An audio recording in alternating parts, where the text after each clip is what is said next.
actualidad desde distintos puntos de vista. Un espacio para la discusión bien informada. El Mostrador en la clave. Con el equipo de El Mostrador. Estamos con Santiago Escobar y con Mirko Macari. Los dos vienen pero muy relajados, sí, tostados incluso. Después de 18 tostados. Usted dijo que parece que no lo abandonaba el tiqui-tiqui-tí a ninguna hora de la noche. A ninguna hora de la noche. Yo vengo bronceado, Santiago viene tostado. Sí, Santiago viene Estaba tostado. por el Parque Las Fondas. Parque La Fonda. ¿Dónde está el Parque La Fonda tuyo? Justo a 3 cuadras de mi casa está el Parque Padre Hurtado. Ah, aquí en La Reina. En La Reina. Sí. Y no, toda la noche. Oye, separa las fondas por favor para que pueda dormir Santiago Escobar a partir de ahora. No resulta muy sano eso. La semana de la chilenidad. Olor a cordero asado. Qué rico. No, todo. Imagínate lo que ha viajado ese cordero desde sus días de ternerito. No sé cómo se llama el cachorro de cordero, no sé, llamar ternero. Pues, el de Corderito. vaca. No, tiene un nombre, tiene un nombre, pero ya se me olvidó. Un lechón. No, lechón es el cerdo. El cerdo. Pero bueno, ya me Además acuerdo. puede que sea de la finca de Carlos Larraín. Que he dicho que salió nuevamente a la palestra. Porque tú sabes que tiene una finca en zona de Punta Arenas, ¿no? Claro, y él mismo se dedica al... Larraín. Claro, Sí, claro. se dedica a la es oveja. uno de los Y con alcaldes productores. vestidos de guaso. ¿Ah? ¿Qué tiene ese? ¿No te gusta? Es una fiesta de disfraces nacional. Yo me quedo con el loco estero. ¿Qué querés que te diga? Soy un viejo antiguo. Man. Me quedo de nuevo releyendo el loco estero. ¿Ah? Qué buen libro. ¿Ah? Y me quedo releyendo la historia de la cañá y los personajes. El otro día, fíjate, hablando de eso, se me ocurrió, estaba haciendo un orden en los libros en la casa y de repente me encuentro con el socio. Genaro. De Genaro Prieto. Genaro con J. Sí, con J. Y lo agarro y dije, voy a ver si algunas cositas porque lo tenía marcado yo ese cuando, y me lo devoré de nuevo, fíjate. Genial. Qué genialidad. Y que tenga tan típicamente chileno el cuento. Si que usted no ha leído el libro... Yo no lo he leído. No, tienes que leerlo. Es muy entretenido. Es muy, muy entretenido. Y muy avanzado para la época en términos del Los años 20, ¿no? Sí, el término de el guión, lo que pasa ahí. Y de prever la maraña burocrática, ¿ah? En que su imaginación Que permite lo que alguien invente a una persona que finalmente Socio. adquiere características de persona viva, digamos. Hoy día eso puede pasar en bastantes partes y hay películas sobre eso y todo lo que tú... Pero en esa época, hacerlo, y además tan revelador de la idiosincrasia chilena, es muy, muy bueno el libro. De repente hay que mirar esos clásicos de antología. Por ejemplo, yo siempre he recomendado, varias veces acá, una serie de libros que están en varios tomos y que han tenido varias reimpresiones que se llaman la antología del cuento chileno. Porque hubo una época, yo no sé, hoy día no he estado mirando mucho, pero una época en que había grandes escritores que escribían sus novelas, sus cosas, y escribían cuentos cortos chilenos. De costumbristas del campo, siempre con drama, digamos, costumbristas del campo, lo mismo que pasó con Subsoles, Subterra de Baldomero Lillo, además de, ¿cómo se llama? Baldomero Lillo. Los cuentos de Manuel Rojas, El vaso de leche, etcétera, otros más, son muy, muy buenos. Y yo tengo la impresión que ya no son lectura obligatoria de colegios como eran antes. No. Los cuentos chilenos típicos. Oye, son y muy los de los años 70, 80, 60, 70, 80, hay un texto de Carlos Olivares, que es un gran escritor, perdido, joven, muerto muy joven, y que tiene una antología de los veteranos del 70, se llama el libro, que es muy difícil de encontrar, con una selección de cuentos excepcional y con todos estos escritores, Lin, en fin... todos estos escritores que Escármeta, que se movieron, algunos con éxito y otros que pasaron a mejor recuerdo. Oye, aquí tengo una Jorge Condesa dice, el cordero lechal o lechazo es el que aún no ha sido destetado, o sea, es el chiquitito. Y César de Curicó dice, es un chiporro. El chiporro. Así que tengo hay una diferencia ahí sobre cuál de los dos. Yo tengo la sensación de que el chiporro es más grande, pero vean, en fin. ¿Qué tal, muchachos? Hoy día se esperan varias cosas. Muchas, demasiadas. Sí, no solamente vamos a conversar bastante durante toda la semana de lo que se viene el 1 de octubre, sino que además hoy día, me imagino, el gobierno romperá el menú de noticias tradicional con este anuncio que se está señalando que viene sobre el plan para la Araucanía. Verdad, hay que esperar, pues yo no. Sí, hay que esperar. Si nos acotamos a la lógica ya de estos 6 meses de gobierno, más o menos, a mí la semana pasada me quedó claro que hay una impronta decididamente populista de este gobierno, y que es algo preocupante, porque tiene que ver con lo que hemos comentado muchas veces acá, un proceso largo de descomposición en general de la política chilena. El Chavo habló cuando asumió Bachelet, escribió un editorial en el Mostrador donde hablaba del neocaudillismo de Bachelet, claramente manifestado en la conformación de ese primer gabinete completamente personalista, ¿no? Donde las militancias o las correspondencias partidarias, la participación de los partidos en el gobierno era una cuestión meramente formal, de casi administrativa. Y a propósito de lo que la semana pasada fue quizás lo más polémico que uno vio, que tuvo que ver con este apresuramiento de meterse la moneda para intervenir en el tema de la violencia en los liceos públicos, ¿no? De tratar de violentistas y delincuentes a estos cabros que están completamente desquiciados, obviamente, pero la oportunidad comunicacional y política de la moneda para tomar cartas en el asunto con objetivos de cortísimo plazo, unos puntitos en la encuesta, no obviando el planteamiento de una solución integral, que yo no creo que deba significar necesariamente el no expulsar a los que sean responsables de eso, sino el cómo se hace. No quiero quedarme en comentar el fondo del asunto, el tema de la violencia en los colegios públicos, sino que el síntoma de un gobierno que claramente está manifestando comportamientos populistas que nos van a traer muchos costos. Es parte del proceso de radicalización y polarización de la sociedad. El gobierno no es el único actor político, pero es el más importante dentro del tablero del poder, con actores formales, actores fácticos, informales. Y lo que tú ves es la incapacidad, que esto está meridianamente establecido por los gringos. Yo soy bastante poco gringófilo en eso, pero una política pública seria, se basa en un análisis complejo de un problema social. Y tú no tienes que, cuando diseñas una política pública, y el concepto de la política pública tiene esta característica, apuntar a los efectos, sino que ir a las causas.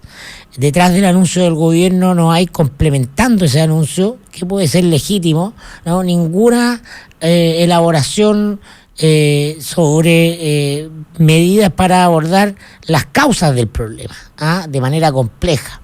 Y entonces algo que ya estaba más o menos claro, puesto sobre la mesa, que era una medida de recorte municipal. El alcalde de Santiago había dicho que iba a endurecer la mano. Uno podrá estar de acuerdo o no, pero es una atribución de él, porque él es el que sostiene los colegios públicos de su comuna. Ya había un acuerdo con el Ministerio de Educación, efectivamente, para que se diera salida a quienes eran los elementos más radicalizados y que ponían en riesgo la seguridad de profesores, de otros compañeros, etcétera, salida. Entonces, el oportunismo político del gobierno es el punto en el que me quiero quedar. El oportunismo político sin fondo, además, ¿no? Y esto enmarcado en un contexto en que corre con mucha opción de ganar en Brasil el candidato de la extrema derecha, ¿no? Que reúne también estas mismas características, ¿no? Este populismo de medidas de dedo rápido en el foro romano, ¿no? Ante la opinión pública. Entonces hay un clima que es preocupante de radicalización donde el gobierno no contribuye justamente a lo contrario. Por eso te digo, esperar lo de las medidas de la Araucanía, porque estoy viendo demasiado efectismo, demasiada...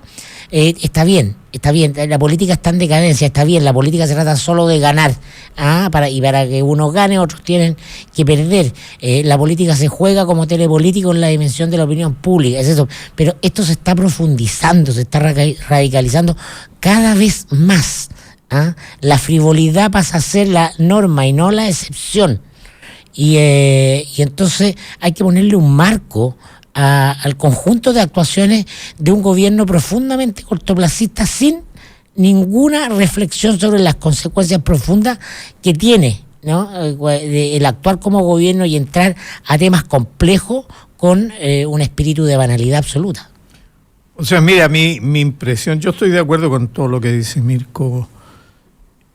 Tengo una interpretación para ello. Yo estoy absolutamente cierto de que el gobierno confunde el escenario de corto plazo con lo que son las condiciones de una cierta estabilidad y normalidad institucional en el funcionamiento del país.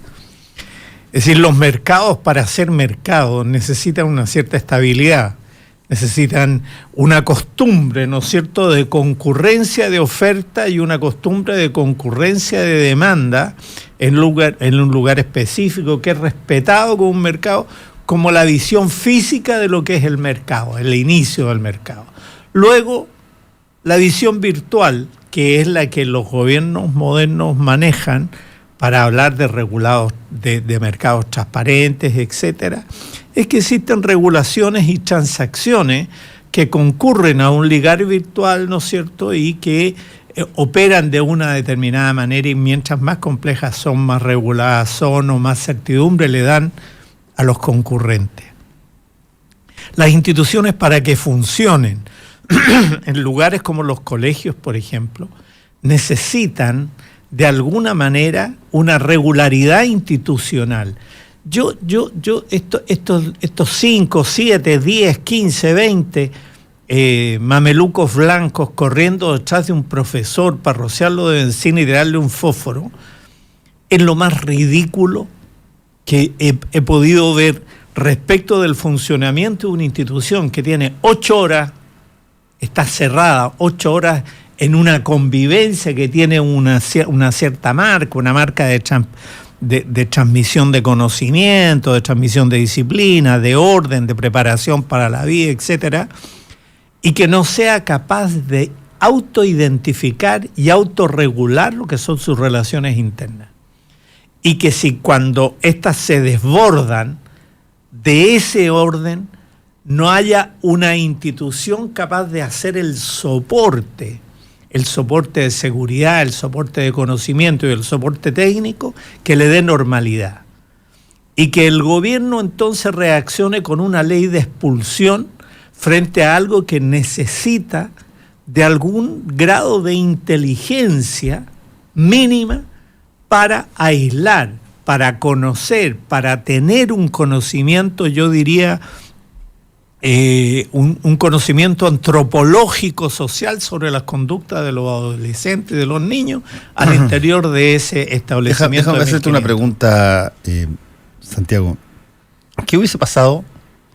Lo mismo que podemos conversar respecto de las zonas de sacrificio. Si en vez de ir niños intoxicados que vuelven a las casas después de 6, 7 días, ¿qué hubiese pasado si es que el profesor lo rocían y lo queman? ¿Cómo cambia el cuadro si es que se produce un resultado fatal? Asesinato. Un asesinato, ¿cierto? Es un asesinato. Pero es un asesinato. Lo que pasa es que ese asesinato no es producto de una espontaneidad o de una mente asesina, sino que se viene produciendo en este país algo que el Ministerio de Educación y las instituciones en general lo han hecho durante años, que es que ha aumentado en la convivencia escolar, que se ha hecho muy rápida por muchas razones. O sea, los cabros chicos ya no salen a jugar a la bolita, se salen a manejarse con internet, en fin, qué sé yo, no juegan a las naciones, sino que en general hacen topeteos, en fin, buscan lugares apartados. tienen otras redes antropológicas de sociabilidad al interior de los colegios, de los cuales los profesores y en general el gobierno de los establecimientos se mantuvo absolutamente ajeno. Mira, los liceos viejos, los viejos liceos de la República están llenos de lugares ciegos. Los baños son ciegos, todos son ciegos. No digo que tengan que estar a la luz pública, quiero decir de que carecen de control. Son como las cárceles, tienen controles periféricos y no tienen convivencia de autoridad escolar al interior de los patios, al interior de las vidas estudiantiles. Eso es lo que pasó en los 50 en los colegios norteamericanos, las famosas semillas de maldad, en fin, que sé yo, estos colegios difíciles, y es lo que está pasando en estos colegios hoy día, donde los niños vienen de la calle y donde los colegios le disputan la calle, ¿no es cierto?, la calle al entretenimiento de los cabros chicos. Y entonces, ¿qué es lo que ocurre? Que la violencia se toma, el bullying se ha tomado, no hay un solo programa de bullying o de educación para los cabros al interior de los liceos. No hay. Encuéntrame un programa sistemático que tienda fundamentalmente a bajar los niveles de violencia al interior de los colegios. No, pero ¿cuántas de estas cosas pasan diariamente y de las cuales no tenemos video en TVN, po? Bueno, si que esto es noticia y tú le pones... Es que vamos a tenerlo cuando quemen a un profesor, o sea, cuando se comete el delito. Es que puede que no haya video, po. ¿Ah? Incluso puede que no haya video. Y si no hay video, no hay realidad política. Yo casi hasta creería que existe una desviación de la realidad y de la mentalidad tan brutal que todos querrían, no faltaría el que quisiera atestiguar la obra y sacaría su propio cuestión para mostrarlo, porque además estos son como los grafitis, estos son como los grafitis que tú tenés que firmarlo, porque querés que se sepa que fuiste tú el que rayó el monumento a A.B. Oye, y la ferocidad de los cabros más grandes, encerrados 8 horas, con más de lo mismo dentro de los liceos, si los sistemas están hechos para una velocidad del siglo XIX cuando vivimos en el XXI. Las mismas estructuras de las salas, de las aulas, cuando se habla de calidad, la captación de la atención de los estudiantes, de los educandos por parte de los profesores es lo más difícil. Si llega el viejo con el libro a pasar lista, mientras pasa lista, los tipos hacen lo que quieren. Y nadie le pone atención porque todos miran el celular. Porque la gran revolución, yo se lo echo de menos a 2020, que ha hecho un gran aporte. Los temas de convivencia escolar están absolutamente fuera de la nueva currícula escolar. Y además los liceos son tontos, son edificios viejos. Hoy día lo que necesitamos son estructuras abiertas. O sea, necesitamos mirar la educación y mirar la socialización de los niños de una manera diferente. Entonces vamos a tener más cabros de estos que se encapuchan y que incendian los propios liceos porque tienen las condiciones para hacerlo. Pero porque el propio gobierno, el que tira la cuerda. Bueno, o sea, yo espero, es justamente el actor con más responsabilidad quien le echa más benzina al fuego. Bueno, porque los levanta, los desafía, los toma como adversarios. Es lo único que quieren esos jóvenes que claramente sufren una patología. Hay una patología mental ahí, a ese nivel de violencia, una patología mental. Y yo repito, no es que yo no me opongo necesariamente a la expulsión de ese tipo de elementos que sean detectados, ¿no? Es razonable sacarlo, obviamente que son un peligro, pero el solo reducir la intervención del principal actor político del sistema, que es el gobierno y que es el presidente de la República, a un show efectista, con rédito de corto plazo, como si esto fuera una pasada de la bolsa, de una ley. Es grave, claro, pero si el asunto había autoridad encima, estaba el Ministerio de Educación con el alcalde de Santiago ya estableciendo las medidas al respecto, independiente desde mucho antes de que ocurriera este hecho, que es la televisación de este asunto. Yo no sé dónde Y se va a entonces- hallar a los cabros, ¿ah? A su casa de Vitacura, Las Condes, el alcalde de Santiago. ¿A dónde? ¿Qué hacemos si echamos al 10% de cabros conflictivos, violentos, tensos que hay dentro Tú dices a la de casa de los Alessandria ahí en el barrio del Golf. ¿Qué hacemos Una con casa ellos? muy tradicional. ¿Los echamos a la calle, los metemos al Sename? Ahora, déjame hacerte una pregunta que es legal. Si es que efectivamente se produce un ataque que deja herido o mata a alguien, ¿eso automáticamente pasa a ser tipificado como qué? ¿Como homicidio? ¿Pasa a ser tipificado Sí. como que pasa a tener mismo característica de lo que podría haber ocurrido con adultos? Sí, claro. Con las agravantes o las eximentes de la edad. Porque hoy día en los liceos conviven niños que son mayores de edad con niños que son menores. Pero hoy día la Gente edad responsable. la edad punible es que 14 años. Que es 14 años desde el punto de vista penal. Sí. Y por lo tanto va a pasar al sistema penal. Pues se va a ir derechito al sistema penal. Pero en muchos de esos casos, igual que los políticos, en los casos de financiamiento irregular, deben tener irreprochable conducta anterior. Justamente, no. Mira, nunca se ha escuchado, por ejemplo, que los asistentes de la educación, esta gente que barre, que hace el aseo, que son los auxiliares, los juniors, en fin, Administrativo. los administrativos, estos administrativos de menor jerarquía, son de lo más importante en los momentos de sociabilidad en los patios. Que además son los tipos que sostienen o debieran sostener todo el sistema de servicios que los colegios nuevos debieran tener. Saber arreglar los computadores, ponerlos en línea, en fin, qué sé yo. Porque los profes tienen que llegar a hacer clases y con nuevos instrumentos, pizarras electrónicas, libros electrónicos, etcétera, otra cosa. Que la tarea debe estar en la escuela y el conocimiento en la casa, ¿ya? Para poder hacer una interacción más colectiva. Todas estas discusiones que son simples, Fernando, que son las discusiones de lo que se cita todos los días en estos paneles, cuando se habla de Finlandia, se habla de Irlanda, no se dan cuenta que la revolución en el aula, pero además en el interior de la escuela, ha sido fundamental. Y que la escuela además se transforma en un referente cívico del barrio donde viven. Entonces, aquí tenemos un problema muy de fondo, porque además tenemos liceos viejos, tenemos juventud que de verdad viene carenciada no solamente de elementos materiales, viene carenciada de atención social, Afectiva, más que nada. afectiva, Sí. y además viviendo sus ferocitas, como dice mi amigo Tejeda, ¿no? O sea, lo que tienen los cabros, por las ganas de jugar, de correr, en fin, qué sé yo. Entonces, ¿tienen que tener un gimnasio dentro del colegio? No.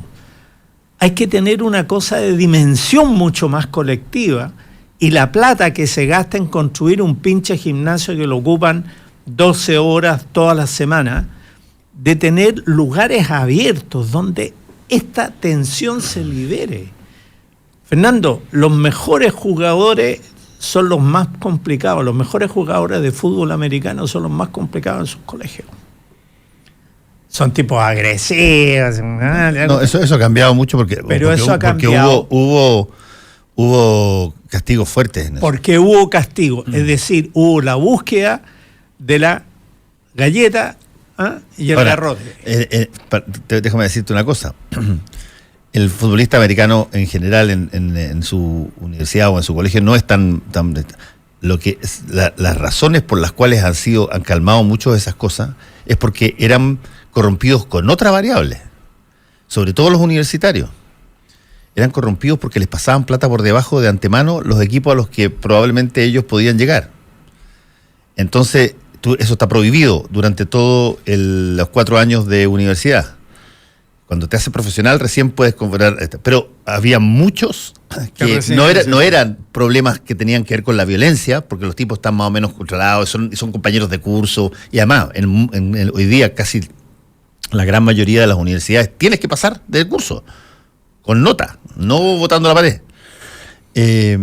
Pero siempre hay una vez o 2 veces al año alguna universidad que pispan que hay alguien que de pronto llega un gallo en un Camaro nuevo. Eso sí que está todavía, cuesta todavía erradicarlo. Les empiezan a chipear para callado bajo cuerda. En el ámbito deportivo, digo. Pero en esta situación tú tienes una cosa mayor que a mí me da la impresión, un poco como decía Mirko en su primera intervención sobre Puchuncaví Quintero, a mí me da la impresión de que hay algo. A ver, lo voy a plantear en términos suavecitos para que no sea tan brutal.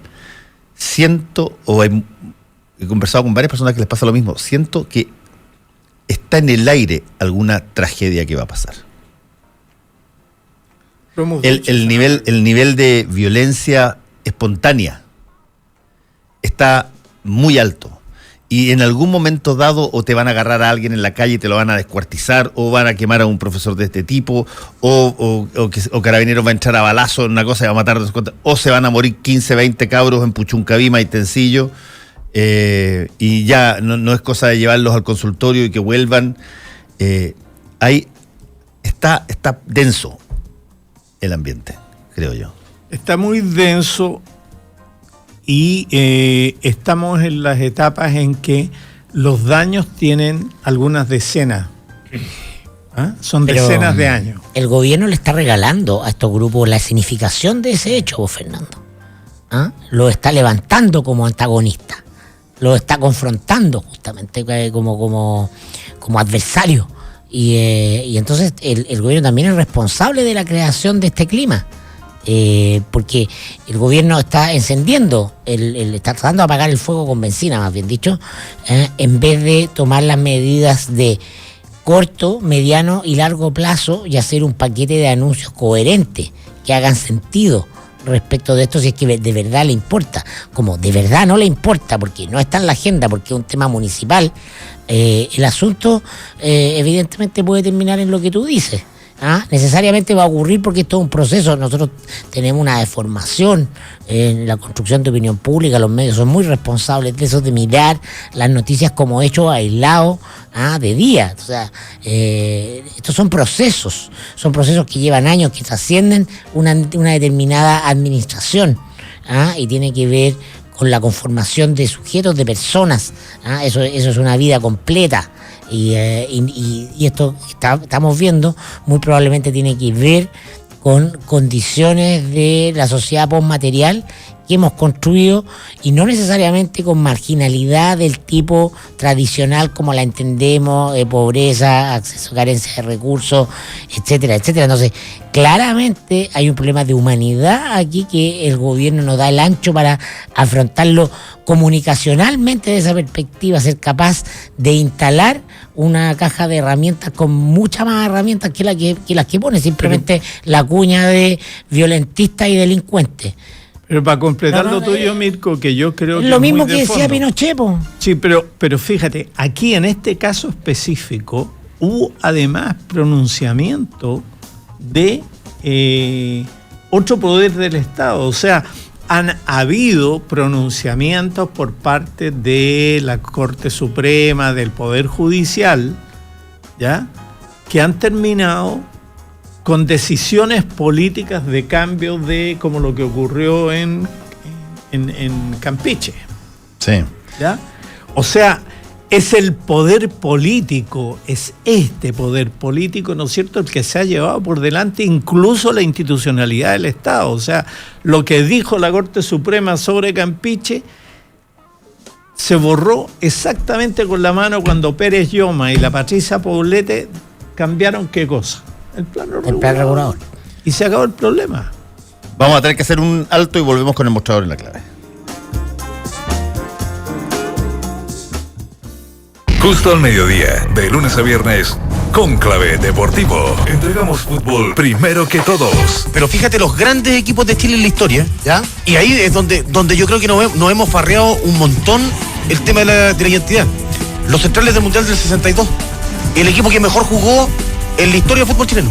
terceros del mundo. Chico Peñalillo, Pancho Aguiluz, Manny Grant, Chamagol González, Flaco Larra y Marcelo Muñoz te hablan de fútbol en Cónclave Deportivo. ¿Qué es más importante? El sistema, los jugadores, la forma, la adaptación. Cuando nosotros cuestionamos o analizamos con respecto a este recambio, como quieran llamarlo, es buscar que se complementen al sistema o realmente a cómo jugaba esta selección, que tiene que ver con un tema de actitud, que tiene que ver con un cambio de mentalidad que hubo. Cónclave Deportivo, de lunes a viernes, justo al mediodía, 92.9. Somos fútbol, somos la clave. Hora clave. 9 de la mañana, con 2 minutos. 92.9. Somos como tú. Somos la clave. Querido invierno, te confieso que no te echaré de menos. Ahora me dedicaré a disfrutar los días de sol paseando en mi auto nuevo.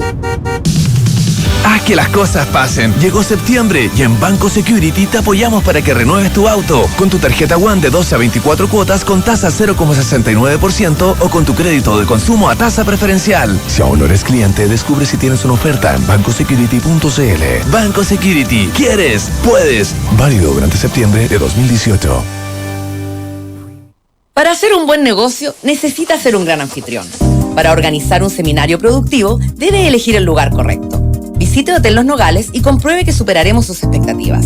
5 salones de hasta 300 personas con equipos audiovisuales, estacionamiento y Wi-Fi de alta calidad. Cotice en hotelnogales.cl o al 223-356958. A 2 cuadras del Metro Estación Los Leones. Hotel Nogales, Los Nogales 741 Providencia. Hay un agua para... Amor, ¿echaste a lavar la ropa? Y un agua para ti. Agua purificada Manantial. Aprovecha y solicita el servicio de agua purificada Manantial en tu casa. Ten una máquina que te entregue inmediatamente agua fría y caliente con 3 botellones de 20 litros todos los meses por solo 16,490 pesos. Para más información, entra a www.manantial.com. Manantial es vida.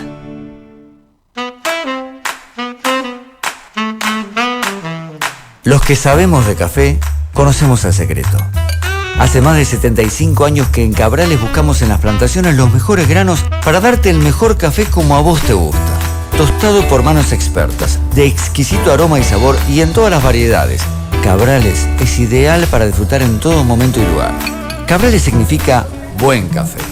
Encuéntranos en los mejores hoteles, restaurantes, cafeterías y supermercados del país. Pedí una demostración en cafecabrales.cl y descubrí por qué somos el café número 1 de la Argentina. Cabrales, dedicados al café.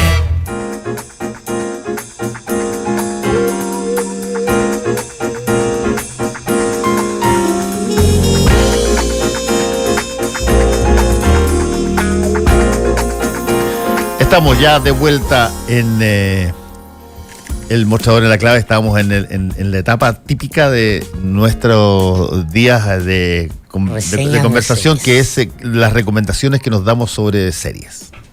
Así que hoy día estoy recomendando mucho Mar de Plástico. Pero repito, una cosa que ya dije alguna vez cuando la recomendé la primera vez. Mar de Plástico es española, pasa en Almería, muy entretenida, extraordinariamente bien actuada, pero pongan los subtítulos en español. Igual. Aunque escuchen que es español y que de repente parezca que entienden, pongan los subtítulos en español porque están todos los modismos clásicos de... Pero esa es la gracia. Claro, pero es que de repente no entienden, no vas a entender. Pero los ellos se acostumbran. Sí, no. En Fariña, que es la serie sobre el narcotráfico en Galicia, son notables los modismos. Sí, no, aquí son... Ese carajo. Además, como aquí hay una bueno, por cierto, un crimen, y hay un policía, y hay cosas que habían pasado antes con anterioridad con personas, y se armó una batagola, pero aquí tú tienes a los españoles propiamente tal, a los gitanos, a la inmigración negra, de africana, tienes al rico, no, está muy buena. Mar de Plástico. Yo lo escucho a usted y digo... ¿En qué momento? No solamente eso, sino que el cambio cultural que esto significa, porque es una conversación sobre velocidad de cambio cultural y de comunicación. Antes uno comentaba la película, viste el cine, ficción. Hoy día seriales, oye, son de cuánto, de por lo menos 8 capítulos. No, una serial de 8 capítulos le fue mal. No, una serie de 8 capítulos le fue pésimo. No, tú tienes series desde normalmente hoy día 13, 14 capítulos hasta el puntero, como te dije, que tiene 38. Sí, bueno, el puntero. Pero o el patrón es una clase de antropología. Sí, pero en distintas temporadas. Normalmente tú tienes entre 13 y 16 más o menos. Me declaro derrotado. No. Yo los escucho y me voy después con tarea para la casa. Oye, vienen varias cosas interesantes, como en términos de que entramos al último trimestre. Hay cosas de mediano y largo plazo que van a ser discusiones largas, todo el punch económico que trae el gobierno, la reforma tributaria, va a ser la discusión más urgente, que está íntimamente relacionada con el éxito, el corazón de la posibilidad de éxito del gobierno, la reforma previsional, que es un tema estructural de Chile, y vienen cuestiones de corto plazo que van a comerse la agenda y las redes sociales. Por cierto, yo le doy poca importancia, no ninguna, pero poca, al tema de la Haya con Bolivia, mucha menos de la que probablemente le van a dar la cobertura en directo de la radio y los canales. Es que depende de lo que se diga. Y el 5 de octubre, que sí me parece políticamente relevante, la conmemoración de los 30 años del no, la próxima semana, porque va a abrir el baúl, ¿no?, de quién eras tú en ese momento. ¿A qué jugaba en ese momento? Y cuán creíble, y te vas a tener que explicar por qué ahora piensas distinto o estás en otra posición. Muy probablemente para muchos partidarios del gobierno, y eso va a ser interesante de ver. Mira, yo tengo la impresión de que ya la agenda está partida en dos, que hay una que podríamos llamar de la preocupación estructural del gobierno, que es que le vaya bien en economía, y se nota en general que hay una preocupación. Viene la discusión sobre el nuevo presupuesto, un ajuste fiscal que vamos a ver dónde va a tocar, digamos,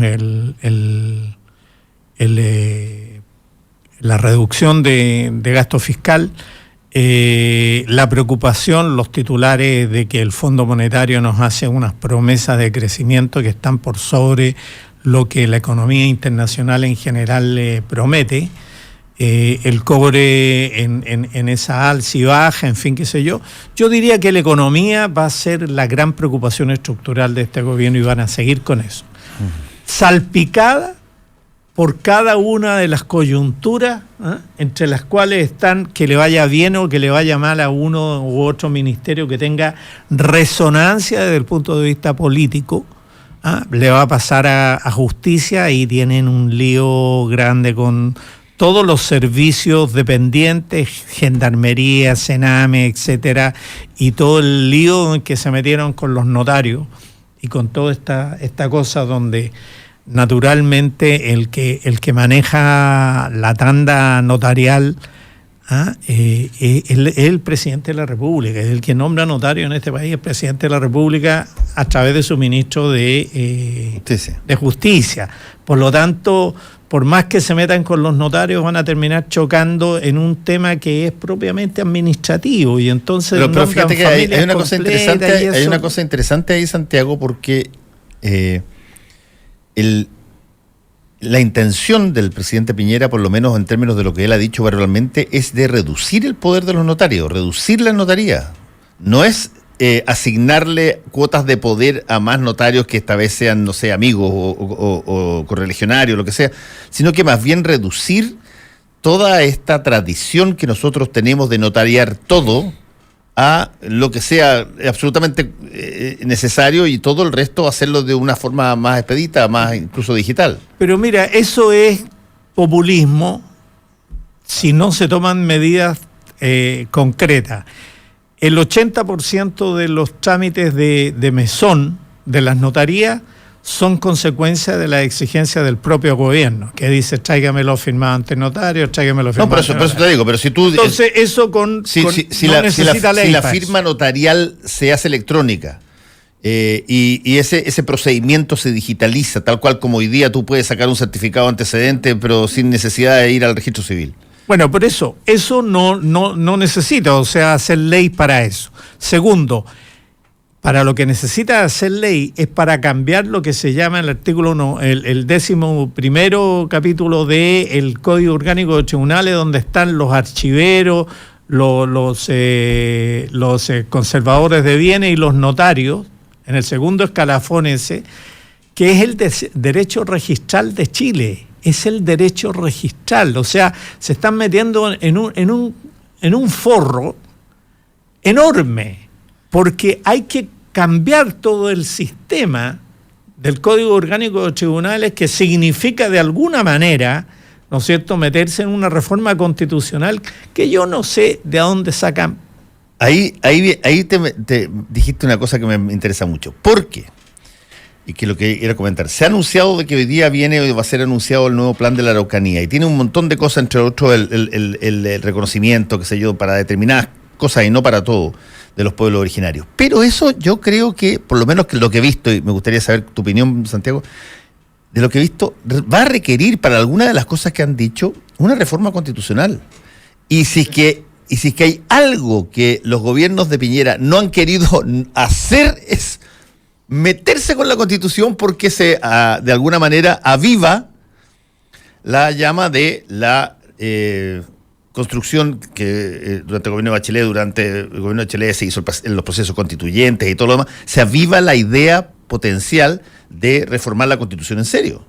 Mira, yo totalmente de acuerdo contigo. Todo lo que signifique reconocimientos de derechos que implican reformas constitucionales va a tener más viabilidad que todo lo que significa cambios en las partes constitucionales que implican registros vigentes.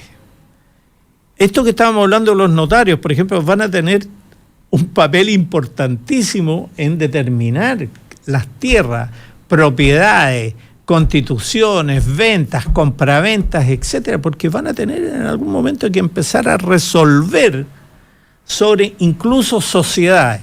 Bueno, lo que yo digo es lo siguiente, que para cortar, o sea, creo que el gobierno tiene dos preocupaciones. Una, tal como lo señala Mirko, de lo inmediato. O sea, esta cosa de este populismo de atender las cosas inmediatas, pero tiene instalado en el estómago, en su corazón, que le vaya bien en economía. Y eso no está garantizado. Y yo diría que vamos a tener un revival de muchas presiones económicas sobre el gobierno central el 2020. Es la última etapa del gobierno. Va a ser la etapa exactamente en que van a aparecer los gobernadores regionales. Y entonces el debate que hay sobre gobierno interior, junto con el debate sobre reforma tributaria y economía de aprete, digamos, de apretarse el cinturón, va a terminar siendo la gran preocupación del gobierno, para que le vaya bien o le vaya mal. Yo discrepo un poco de ti, Fernando, es decir que justamente el gobierno de Piñera, si quiere hacer algo en serio respecto a la Araucanía, tiene que al menos esbozar algún tipo de reforma constitucional que implique un reconocimiento parcial de los pueblos originarios, muy a la chilena, porque esa es la solución real. Digo porque no va a ser, porque lo que se sabe es que aparentemente no sería un Estado plurinacional. Porque eso es la solución buena. Entonces, está bien. Chile tenemos que hacerlo a la chilena. Sino que va a ser, por lo tanto, la reforma constitucional, si es que cabe, va a ser menor, pero es que nadie ha querido tocar la Constitución para hacerle una reforma en medio de la discusión del cambio de la Constitución. No, al contrario, la derecha hizo la Constitución y la derecha la puede cambiar. Es justamente la izquierda la que cuando levanta la bandera del cambio constitucional prende las banderas de peligro, cuando prende las luces de alarma del Partido del Orden. Justamente si lo hace la derecha no va a haber ninguna preocupación. Nosotros hicimos la Constitución, la impusimos y nosotros la podemos cambiar. Justamente está despejado la idea del desborde. Si lo que no se quiere, a lo que se teme, lo que teme el poder es a la idea de un cambio constitucional desbordado descontrolado más allá, en otras manos distintas a las tradicionales que administran el poder. Entonces yo en ese sentido estaría despejado. Yo creo que el gobierno lo puede hacer. El punto es que ¿por qué se va a hacer? Estamos especulando, pero está en el corazón de la derecha la idea del Estado unitario y el Estado central, porque esta elección de gobernadores regionales es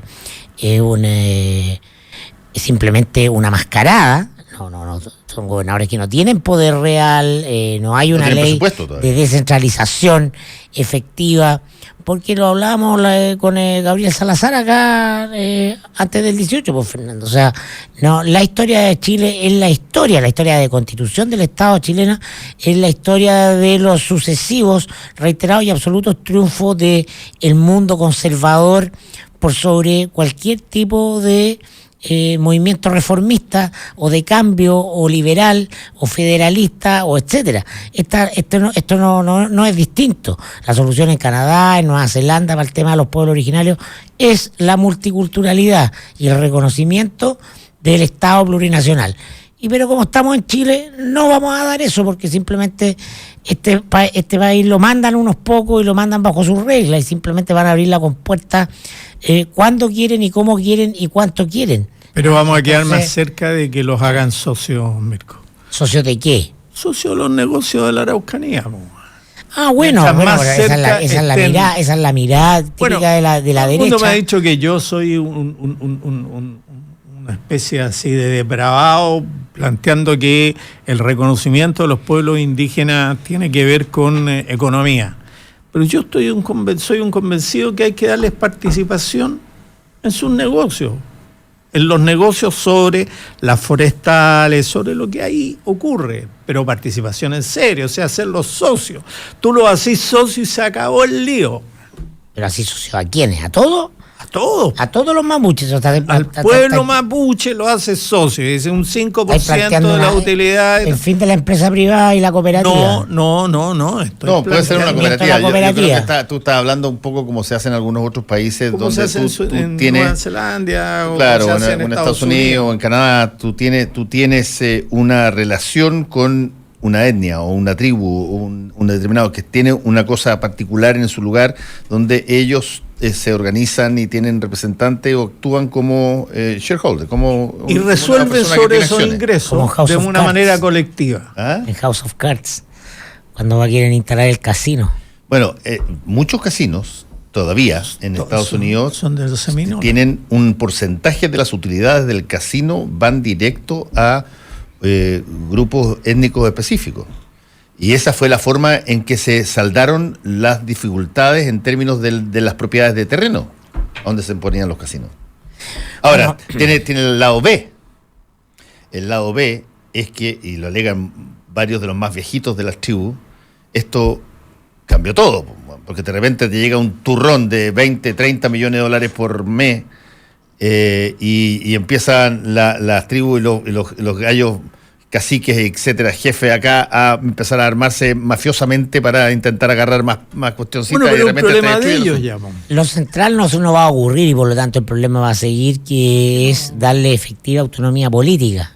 Y autonomía política es decir, darle un poder político. Pero van a quemar los camiones, van a quemar los camiones. El 5% va a exigirse el 5% de candidatos a los partidos que tengan cuota. Claro, una cuota. Eso es una de las cosas que cuota indígena. Exacto. Algo que se anunciaría. Yo estoy convencido, Fernando, que no queman ni un solo camión más si son socios de lo que producen los camiones. Si los pasan a través de los partidos, además están completamente distorsionados. Bueno, es que ¿por qué lado sales con candidatos de ese tipo? O sea, le tienes que exigir a quienes canalizan las candidaturas que tengan esa cuota, tal cual como hicieron con la cuota de. Claro, pero es distinto, porque la etnia por sí misma podría tener una representación. Independiente de que adscriba o no a un determinado partido político, sino el partido, el sistema político los procesa y los licúa, como a todos los representantes. Tienes razón. No termina con el problema. Estaba, por lo menos en el artículo de Revista Capital que hizo la ¿cómo se llama? La Paula Comandari, estaba la posibilidad de que haya una o cuota étnica, digamos, para específica para las etnias, o cuota de 5% por partido para etnias. Entonces, no sé si cómo se radicalmente diferente. Sí. Bueno, yo en todo caso creo que hay ahí una cosa bien interesante, porque se está escuchando este tipo de discusiones, o que puede venir con la propuesta que tenga el gobierno, no sabemos exactamente en qué términos va a llegar, junto con otras medidas que a mí me parecían era un desgaste de el capital político que había alcanzado el gobierno en la zona con la alta votación que recibió el gobierno de Piñera, y que tenía que ver fundamentalmente con la instalación del Comando Jungla y con todas estas cosas que no son muy, yo diría, no es fácil compatibilizar una propuesta de esta naturaleza con la otra, ¿me entendí? Sí. A menos que yo me equivoque, tengan información de inteligencia, lo dudo, están presos todos los de inteligencia de la zona. Pero bueno. Oye, nos queda poco, pero déjame dar una noticia que probablemente no a todos le va a sonar como nos va a sonar a nosotros, pero acaba de morirse Vicente Bianchi, que es probablemente uno de los folcloristas y uno de los personaje de la cultura chilena, pianista, qué sé yo, director de orquesta, de coro.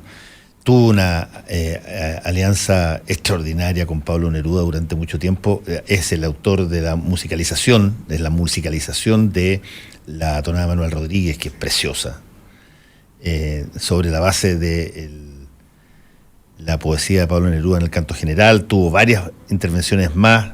Señora dicen que dónda. Señora dicen que dónda, señora dicen dijeron. Y a los 98 años murió. Y me imagino yo que va a haber, además, ya que estamos en todas las semanas de fiestas patrias y toda la cuestión, va a haber mucho recordatorio respecto de eso. Yo me acuerdo que él en algún momento dado salía en televisión, tocaba, hacía unas cositas. Y después quedó básicamente como la persona así como yo siempre lo tuve así como una especie como el abuelito de la cultura chilena, así como de la cultura musical chilena, llamémoslo así.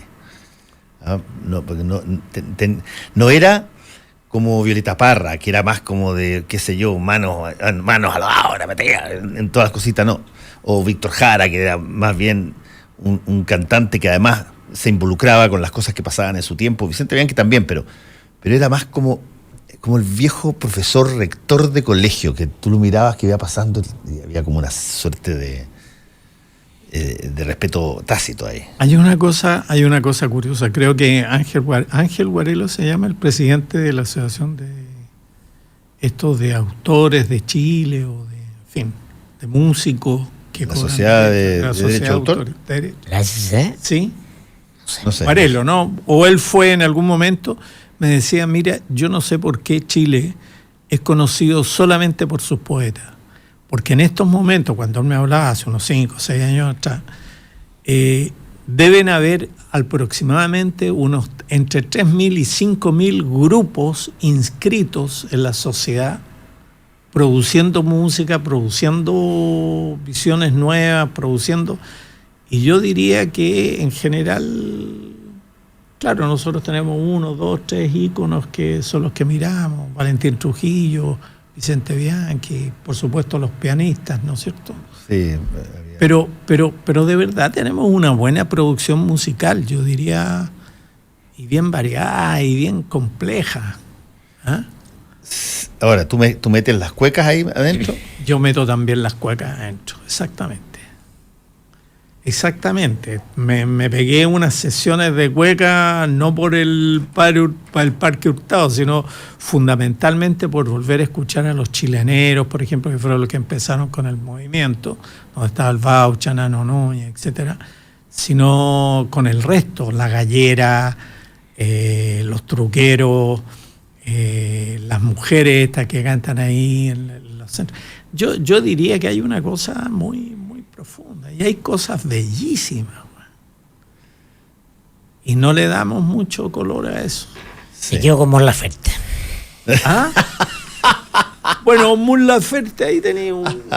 pero tuvo que hacerse no tengo mexicana mucho que para decir para de le dieran Vicente bola. Bianchi, no sé. ¿Ah? No tengo mucho que decir de Vicente. No, pero la pérgola de las flores habrá escuchado alguna Bueno, vez. sí, pero no la viste, está bien, sí, está bien. Pero crecimos. él musicalizó la pérgola de las flores. No me impacta. Yo por lo la menos pérgola de las crecí flores. con No, Vicente digo, son Bianchi cosas en la- que son de abuelitos, si tú quieres.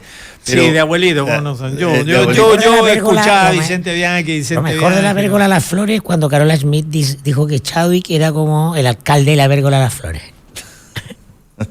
Claro, la gente entendería más si dijera como el alcalde de Sucupira, güey. Mira, ve telenovela Santiago. Lo vi en Bueno, el aire, güey. Es un gran género un nacional. la recuerdo teleserie. para Vicente Bianchi en el día de hoy. Nos vamos. Gracias por estar acá, Santiago Gracias, Escobar y Mirko Macari. Chao, Fernando. Chao, Fernando. Actualidad con ojo crítico, información desde distintos puntos de vista y discusión bien informada. Fue El Mostrador en la Clave, con el equipo del Mostrador y Combinación Clave.